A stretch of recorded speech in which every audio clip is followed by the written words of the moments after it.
Hello. That went well. Hi, I'm Jackson Tyler. Welcome to this Unrest Let's Play, episode 3. Last time things went bad for Chitra, and she died. Trying to broker a trade agreement that was futile from the first place. And now, things are falling apart. And we've taken it downscale to the story of Tanya in this village. And she's about to be married to some really shitty merchant. And how's she going to react to that? Her task is... No. Yes. Her task. Betrothed me to Hanu. Betrothed me to Hanu. I've heard nothing good about the boy, but who knows, maybe it's not as bad as you say. I have to go smooth things out between the two of us. And my mother made a good argument for why I should do so. It's just the world I live in. I can't change the world I live in. So I may as well make things right with this boy and try my best. It was a really weird scene because so far the whole thing has been putting lots of decisions or conflicts which are incredibly one-sided and have an obvious moral answer in a circumstance which renders that answer impossible. So you have the situation with the slums where clearly the problem is the people in the slums need to be fed, but there's and this wealth inequality needs to be gotten rid of, and that would stop the feelings of ill will and resentment that have built up and been misallocated by the people in the slums and deflected by the royalty, you know. But because of the situation and how the society that's built up around it and the pre-existing conflicts, actually fixing that is impossible. And the influences these small human beings can make, or not human beings, but small characters, these are humans, but the Naga are not. But the small characters, this tiny decisions they can make don't affect that much at all. And in a world where you can't make a moral stand, you may as well make the best with what you got. Even if that means I'm going to have to be married to some fucking asshole. Maybe he'll take me out of the city. I was like all ready to go full teen resentment, fuck all this shit, but maybe not. Maybe I'm going to make things right with Hannah. We'll see. I can't take back any of my decisions. I deliberately made it that way, which is probably stupid considering this is a Let's Play, and if I lose an episode, I'm fucked, but here we go. Let's talk to Nita. So I heard your parents managed to get you betrothed to Hanu. Congratulations, Tanya. You really deserve it, Tanya. Thanks. Yeah. You realise what this means? You and your children might live in the city someday. The opportunities and connections available to some of the merchant caste are well a lot more than my husband will ever have.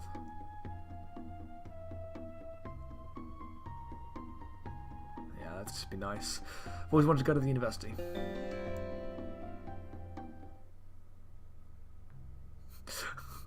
What's he supposed to do? Sit around in an empty room eating other wives' scraps? If I was your husband, I wouldn't let you do it in 1,000 years. Speaking of which, I've got chores to do.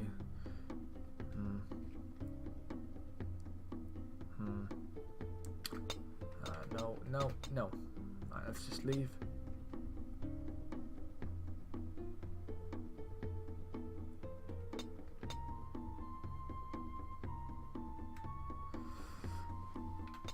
There we are.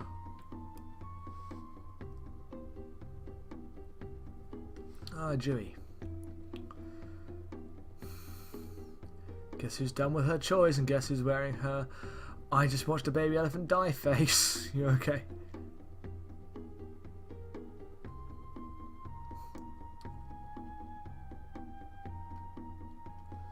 Okay. Are you serious? I mean, I guess you could talk to him, right? That's what your mother's going to tell you to do. Just talk to me after. Okay, yeah, I will. Because we're buds, so I'm going to chat. I'm bad at knowing where things go. There we go. Julie asked me to speak after speaking to Hannah. Yes. Oh, he's there. Uncle. Tanya, can you please talk to your aunt? Sometimes the two of you just understand each other better than I can. And someone needs to explain to her that now is not the time to pester Lashmi for extra food for a wedding feast. I think we can all agree now is not the time to make Lashmi angry. Good.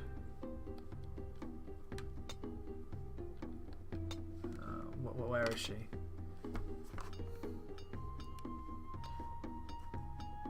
Okay, so I'm just going to keep going in this direction.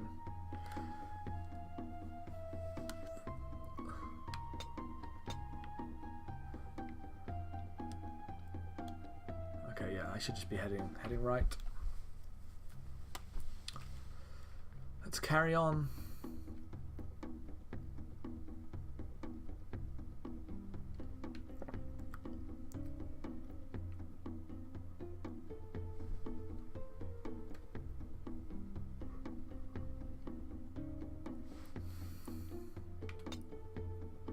Stables. You've never ridden a horse before, okay, cool.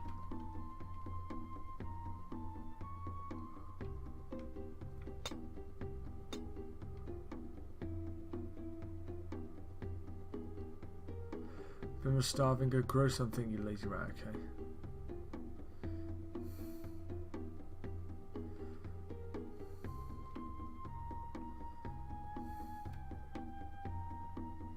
Naga merchants can't.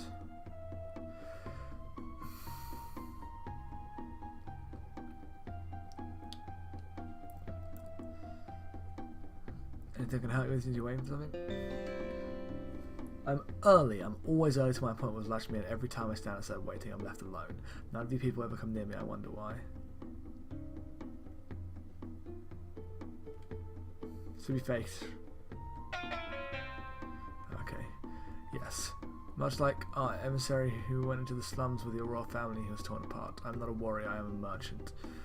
Yeah, I'm sorry. That was a really shitty thing of me to say. There wasn't really good choices there, but yeah.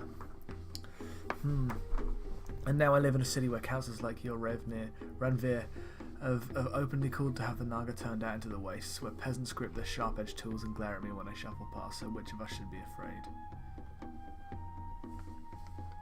That's a good point. The thing about humans is you love warriors for your leaders. The king and queen weren't warriors. They taught trade, peace, negotiations. The poorest and hungriest didn't want to hear that. They wanted murderers.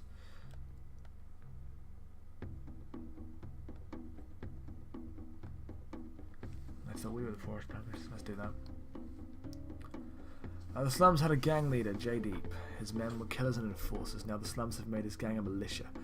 He reports to another murderer of Ranveer, a priest who wants the innocent Nagas refugees in the slums butchered. If you want to see real human leaders, look to them.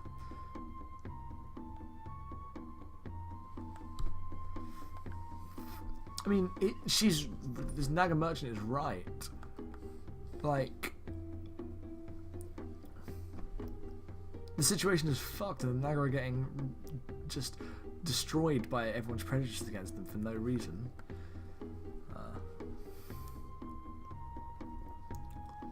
The poor people have just scapegoated them even though it's not their fault. And honestly, it's clearly, I think it's the ruling class's fault because, you know, they're living in a palace. Christ.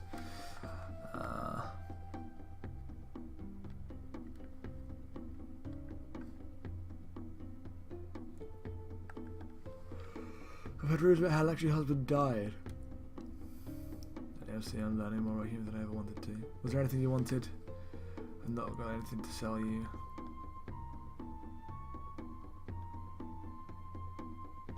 Ooh, can you show me in? Some advice for you humans. Sometimes all you see is the thrill of a new opportunity, the promise of a new scene and grander lifestyle. You never know just how beautiful safety is until you've thrown it away. I'm not convinced of marrying Hannah is safe. Your life, your decision, but I can't take you with me. The risks are too great and the benefit non-existent. Fair enough.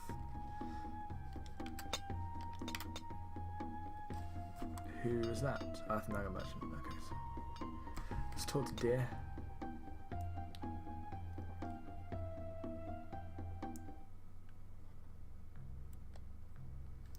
You ready for the wedding? How have you been lately? Can't complain, no money, no food, but at least things are peaceful, nothing more important than that. Don't see you around much, your family's pretty frugal. Any chance you're here to throw a little custom my way? Could be.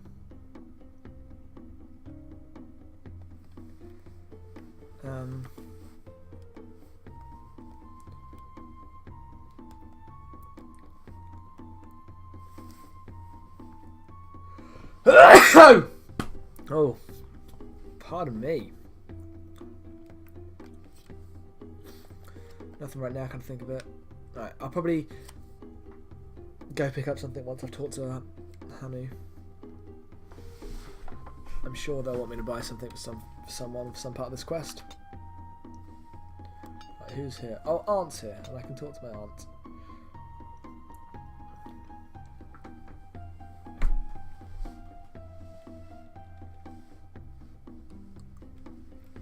Okay, you know I love your uncle dearly, but one of these days you're going to make me whack him upside the head with a shovel. You know what he's been telling me? He's been telling me we shouldn't go to Lakshmi's people and get the food we need for your wedding feast. Like we're going to celebrate your new life with some ground rinds and soggy rice. Don't worry, Tanya, he's got another thing coming. Maybe we should talk about that. Don't you start on me too, this isn't about having a grand feast, you know, we have a right to demand the extra food from the stockpiles. We grow that food, we follow Lakshmi's order, we don't ask much at all. But when we have a wedding, we have the right to up to her door and say, here's what we need. Lakshmi's husband never turned us down, not once. Maybe he grumbled when his people came back, they were ready to approve everything we needed.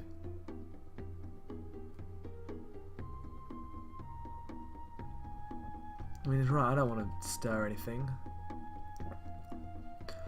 Lakshmi should just try to punish a peasant for asking for a wedding feast. This place would turn on her in an instant. People are too afraid of Lakshmi and her men, they don't understand how the balance of power.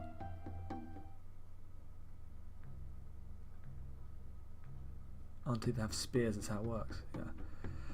You know, I don't know how much you mean to let through, but I'm embittered when I hear it. You're not happy about this one, are you? No, I'm not happy.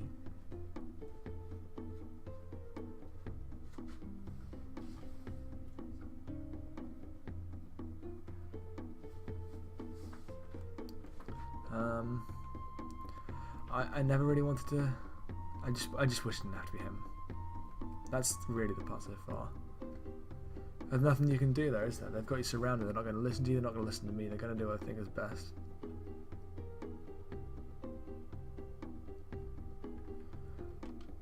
I'd love to get it, but the thing is, whenever you stand up for what you want, there are risks. I can't tell a 15-year-old girl with a whole life ahead of her to risk it all over a matter of principle.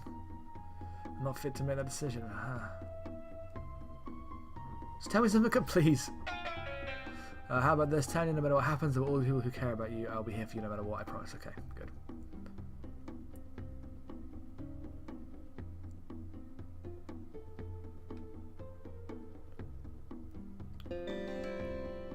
And the girl's getting married. Congratulations, she'll be literally happy.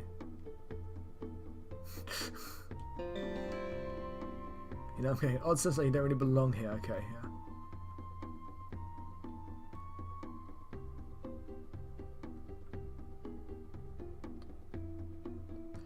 Yeah, I don't. Yeah, this is a stranger. We can be just moan to them. Oh, one village is very more like another space where I come from. Trust me. It's as though one day, without any prior planning, people started throwing things and burning down fences, which wouldn't have been so bad except they didn't count on the family rowing the fire to respond in kind. It was an ugly, stupid, badly handled mess on every level. The Mistress Lakshmi had the whole place emptied out before too many people were arrested and tortured to death. I think she took custody of people on both sides of the violence when she painstakingly identified the masterminds. I had no idea it was that bad. You seem like a little subdued. Yep.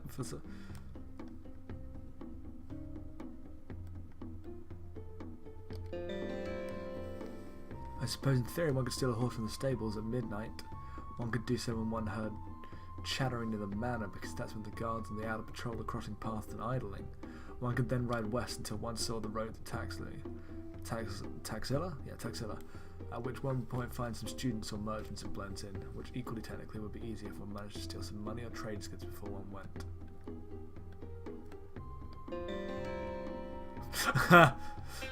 He's good. He's cool.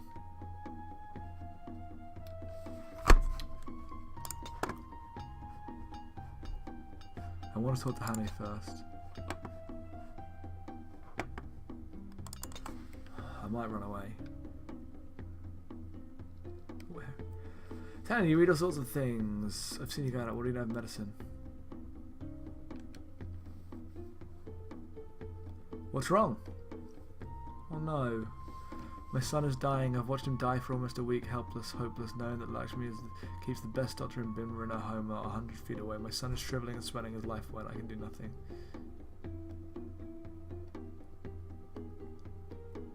I have nothing to think of. Lakshmi keeps the servant close and she'd guard them as her jewels. The woman has a stone for a heart and poison for blood, and if she saw me pleading with a doctor who knows what she'd do, I can't take the risk letting my only son. I'll sleep. I'll speak to the doctor. You're young and mature, you have your whole life ahead of you. Do you appreciate what consequences might have? You might lose your head. I'm taking that risk. Okay.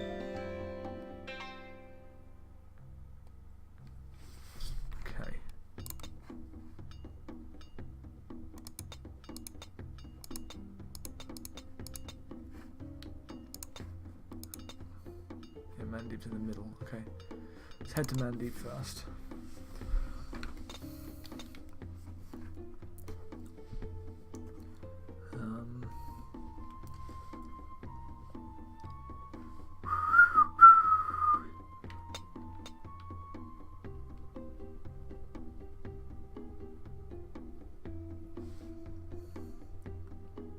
There he is. Mandeep lost his work, paid you no mind. Excuse me. Ooh.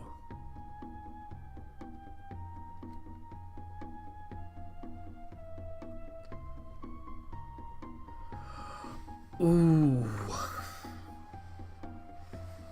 What do I do?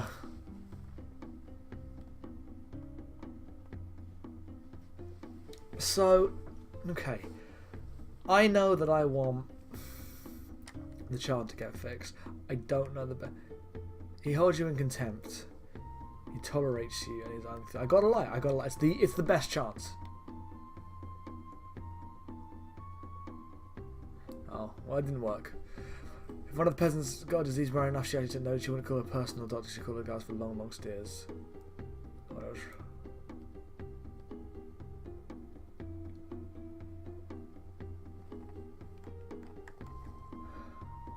If you're not here to help us, I'll play to his intellect. I'll go out.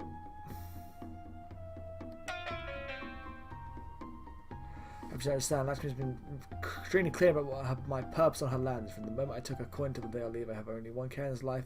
That was keeping her mother alive and healthy. That means her servants see to all of my own needs. That means I don't have to go. I don't have to, and in fact cannot take on other jobs. And that means I don't go around catching diseases of peasant children. So what? Lakshmi's mother is important and this child isn't? Yes, Lakshmi's mother is important. There, I can't talk. Lakshmi's mother is important, the child isn't. Those are my orders. What do you want me to tell you? Alright, let's just get him angry.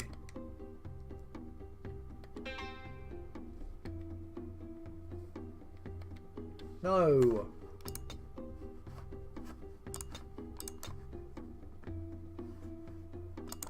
Fuck, I didn't make the right shit. That just means this kid's gonna die because this arsehole won't do anything. Oh my god.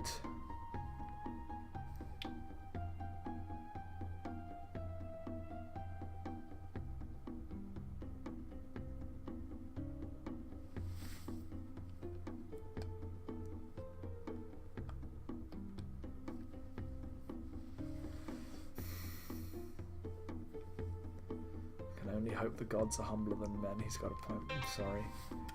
I wish I could have helped. I tried.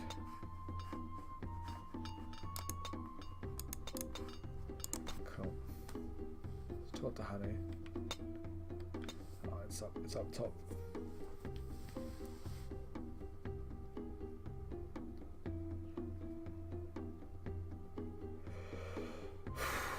Here we go.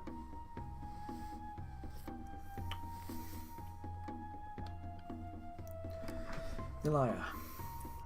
As far as I'm concerned, my husband's family is the only family I've got. Don't think I'm going to be a big sister, so my brother has to marry you.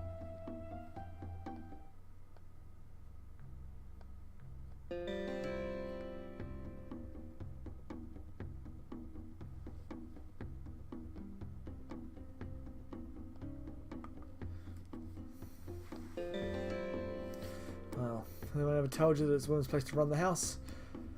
It's a saying that's been long that's been around as long as men have held power over everything else, because the reality is too depressing for us to handle.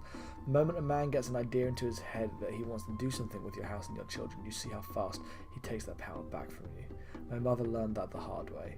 I was a girl then, and it's not a lesson I'm ever going to forget. My father blew more than his family had in investment he wasn't half smart enough to manage. We're carrying the sort of debt that takes bread out of your mouth for the rest of your life. Why do you think we're living out here? Except, if we just get this fat sack of coins, like your dowry only your father with his side little business has money for, that might just solve all our problems without any of us needing to be cleverer or more virtuous than we actually are. But nobody's happy about it.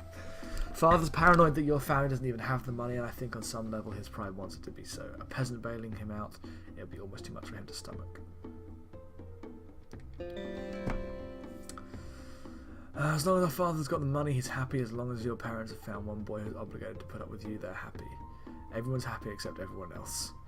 Funny how the ones making the decisions who get the good ending, right?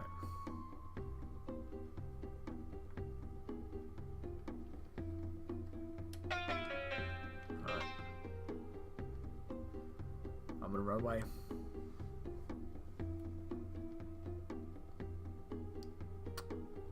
Should I run away? Let's talk to Hamu.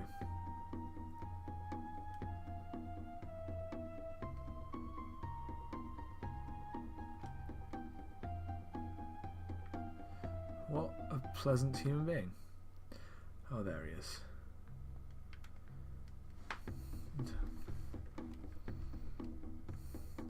I can't believe this. You're not merchant caste, you're not family friendly, you're not even pretty. Why is my father doing this to me? Oh, fuck off.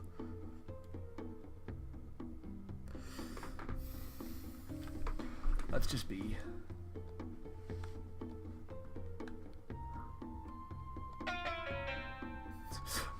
Shut up, you've got nothing to be upset about. You're marrying up. Half the girls in this village who died to marry me, I'm stuck with you instead. You should be thanking your parents on your hands and knees.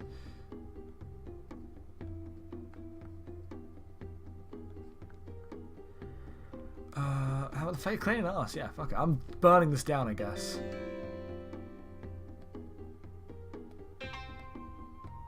Well, I'm running away.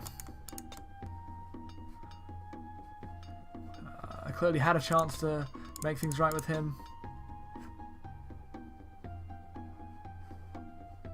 But I didn't. I did not go in with good faith. Harris and the stranger.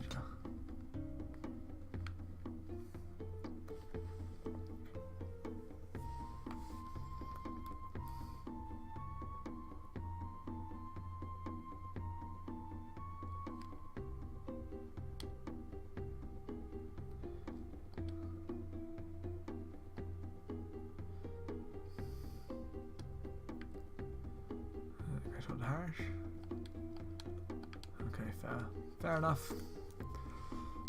So there's another merchant that one, and I want to go to Payal. No, Dewey. I need to talk to Dewey. She's told me to talk to her after I talk to Harry.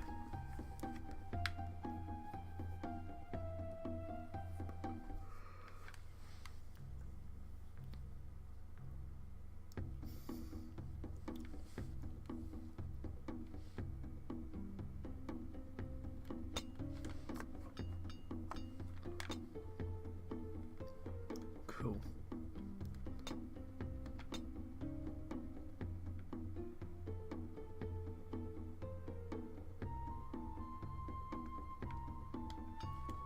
Talk to Hamu, he's terrible, isn't he? Can you imagine spending your life with him? He knows what he's capable of. You're right, I've got to find a way out of this.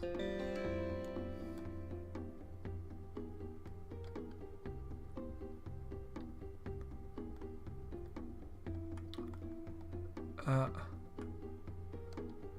can sit with your refugees money. I know where the dowry is kept, yes.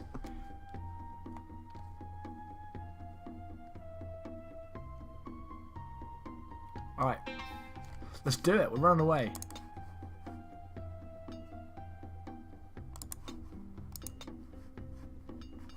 There's my dowries in there. How do I get to my dowry?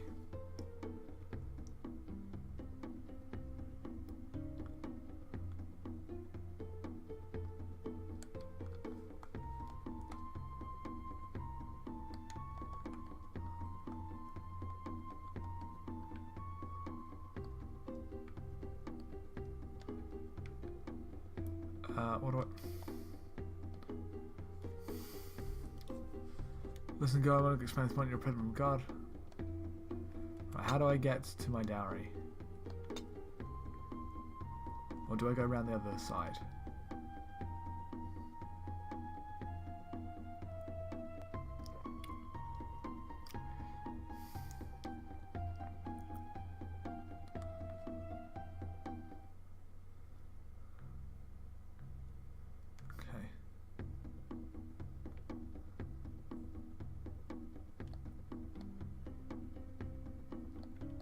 Okay, well, I have no idea what to do.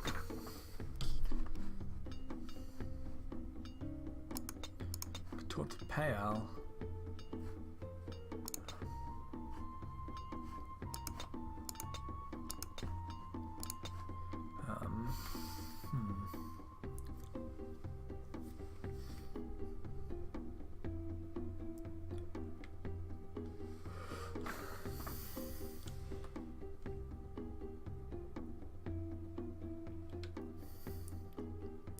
I need to steal the dowry.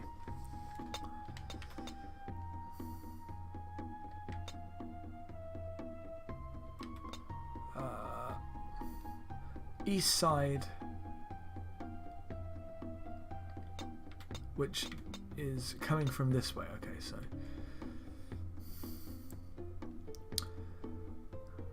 I haven't actually talked to that single guard yet.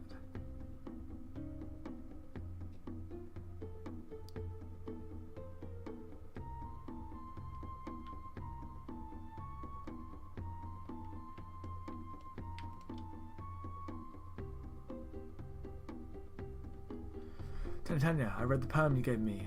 I mean, there's a word here I didn't get, but... Get married, I want to get married. There's somebody you want to marry? No, marrying is fun. You get to... She's a rich noblewoman.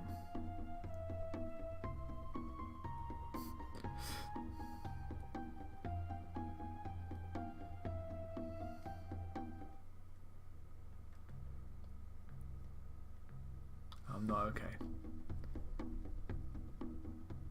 I'll try. I shouldn't have let him try. Thank you.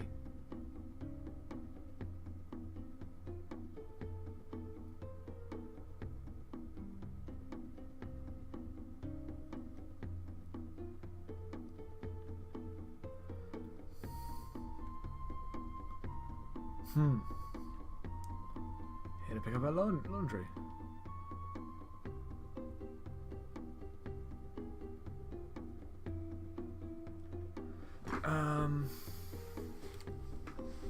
Sure, I'll cut you in.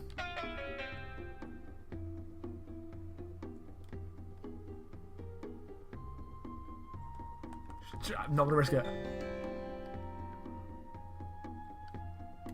Where's my dowry?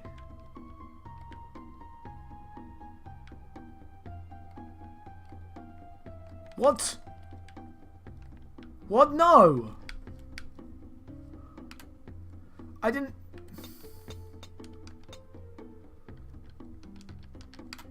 But I don't...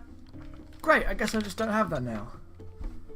Okay, that's actually a little shitty, because I know the whole point is I'm not going back and fixing my decisions, but that didn't go wrong because of a bad decision. That went wrong because I didn't know where to go or what to do or what the rules of the situation were. The game so far had been about hard choices and deciding and benefits and weighing up what to do, rather than puzzles and stealth gameplay and making sure you could sneak into a thing.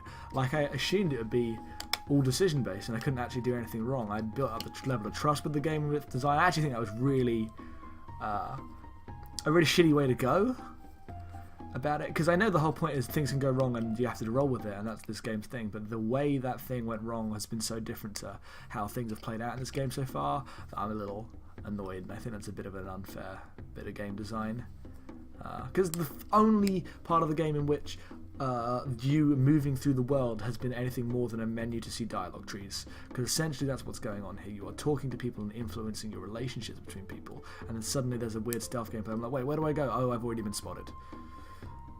So Tanya's fucked because I didn't know what to do.